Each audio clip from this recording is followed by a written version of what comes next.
बिस्मिल्लाहिर्रहमानिर्रहीम। अस्सलाम वालेकुम सामीन करम। एक बूढ़ा आदमी कांच के बर्तनों का बड़ा सा टोकरा सर पर उठाए शहर बेचने के लिए जा रहा था।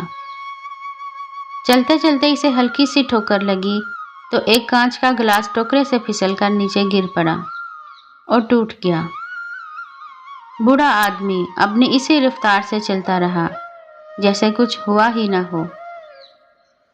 पीछे चलने वाले एक और राहगीर ने देखा तो भागकर बूढ़े के पास पहुंचा और कहा, बाबा जी, आपको शायद पता नहीं चला, पीछे आपका एक बर्तन टोकरे से गिरकर टूट गया है। बूढ़ा अपनी रफ्तार कम किए बगैर बोला, बेटा, मुझे मालूम है। राहगीर हैरान होकर बोला, बाबा जी, आपको मालूम है तो रुके क्यों नहीं? बूढ़े ने जवाब दिया, बेटा, जो चीज़ गिरकर टूट गई इसके लिए अब रुकना बेकार है। बिलफर्ज अगर मैं रुक भी जाता हूँ, टोकरा ज़मीन पर रखता, इस टूटी चीज़ को जो अब जुड़ नहीं सकती इसको उठाता, देखता, अफसोस करता, फिर टोकरा उठाकर सर पर रखता तो मैं अपना टाइम भी ख़राब करता।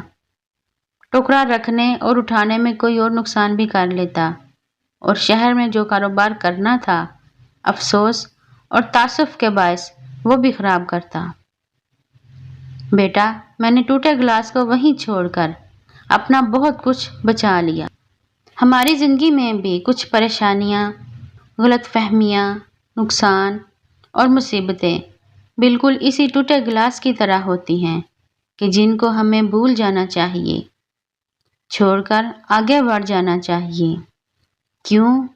क्योंकि ये भी वो बोझ होते हैं जो आपकी रफ्तार कम कर देते हैं, आपकी मुशक्क़त बढ़ा देते हैं, आपके लिए नई मुसीबतें और परेशानियां घेर लाते हैं, आपसे मुस्कुराहट छीन लेते हैं, आगे बढ़ने का हौसला और चाहत ख़त्म कर डालते हैं। इसलिए अपनी परेशानियों, मुसीबतों और नुकसानात को भूलना सीखें और आगे बढ़ जाएं।